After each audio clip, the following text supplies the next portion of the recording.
प्राचीन भारत का समय है।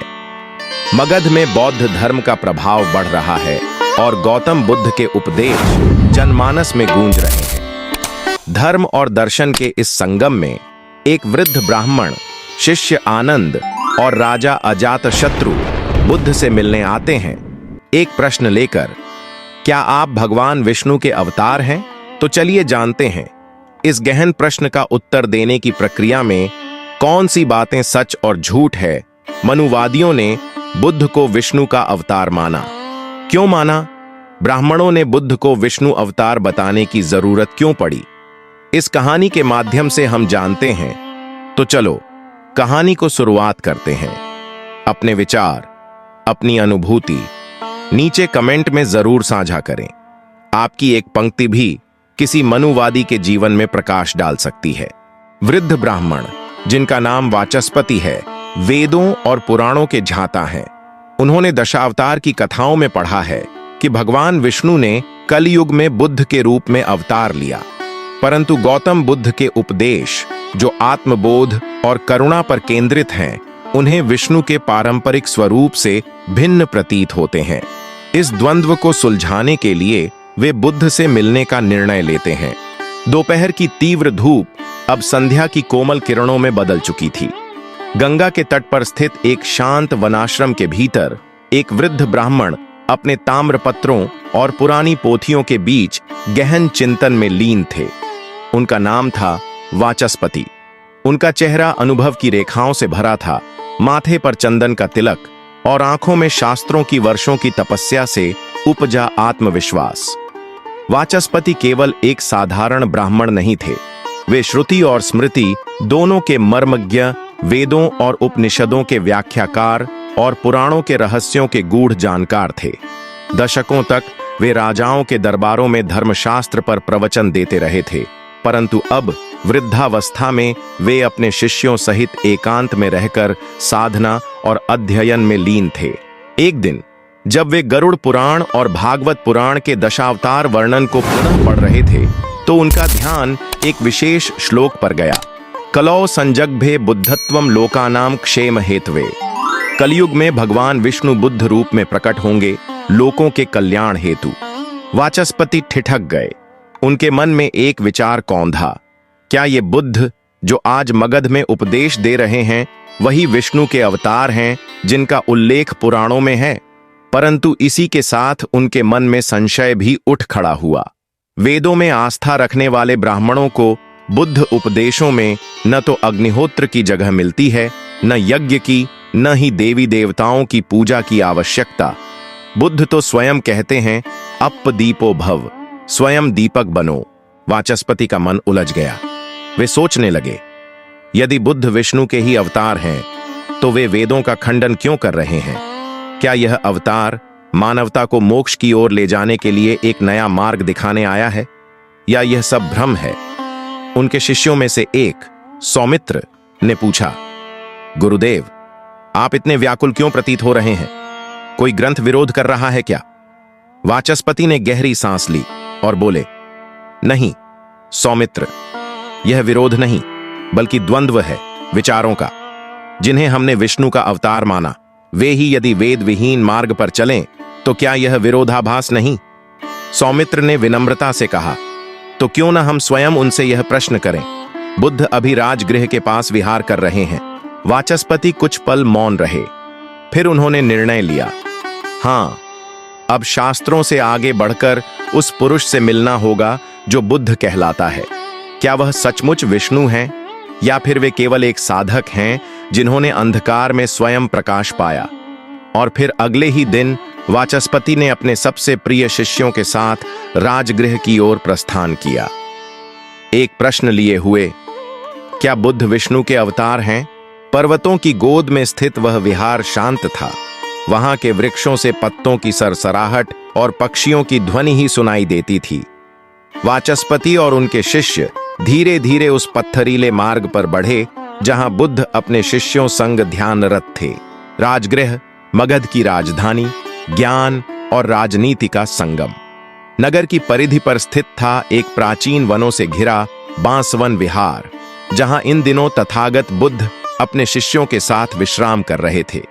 वाचस्पति अपने शिष्यों सहित कई दिन की यात्रा कर वहां पहुंचे।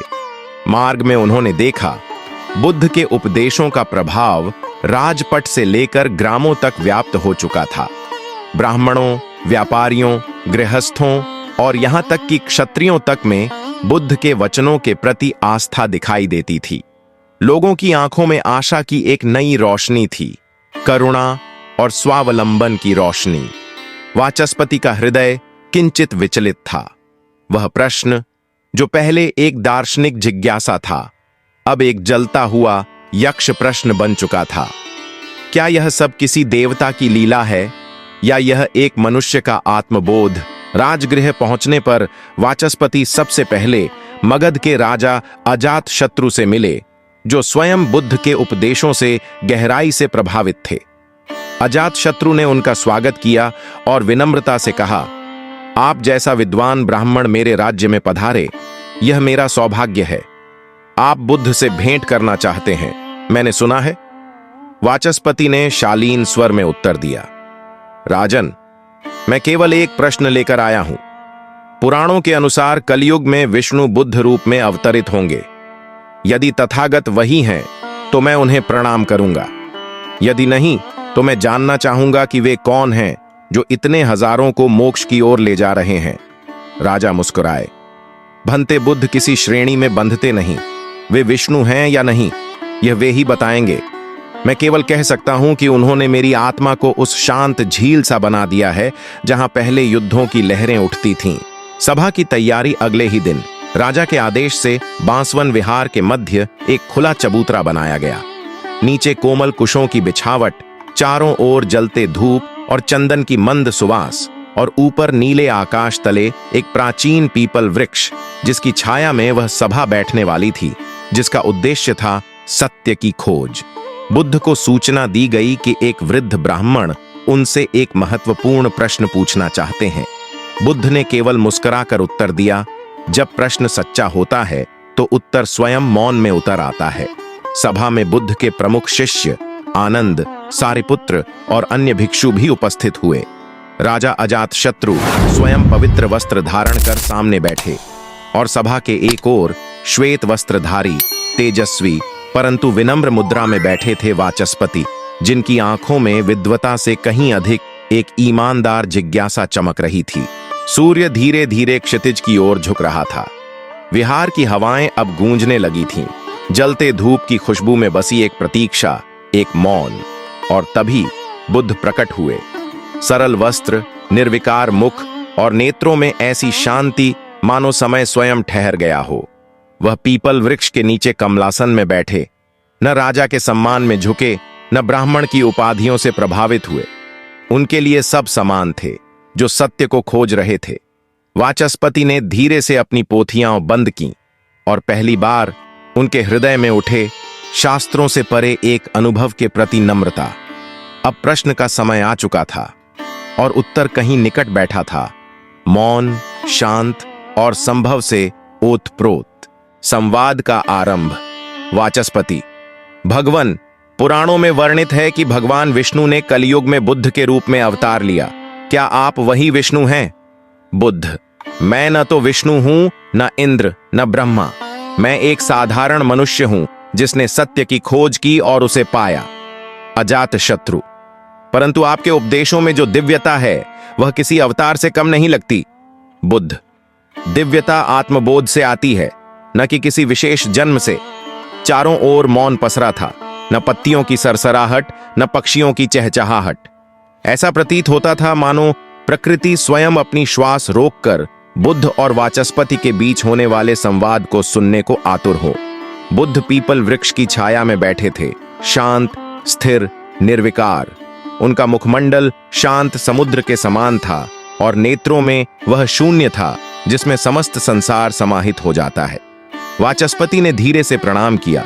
उनकी आवाज में न तो केवल श्रद्धा थी, न केवल विद्वता। वह एक ऐसा स्वर था जिसमें वर्षों की तपस्या, गूढ़ शास्त्र अध्ययन और अब प्रश्न का बोझ समाहित था। वाचस्पति का प्रश्न, भंते, मैं ब्राह्मण हूं, वेदों और पुराणों का शिष्य। मैंने दशावतार की कथाओं में पढ़ा कि जब अधर्म बढ़ता है तब भगवान विष्णु लोकों के कल्याण हेतु अवतार लेते हैं।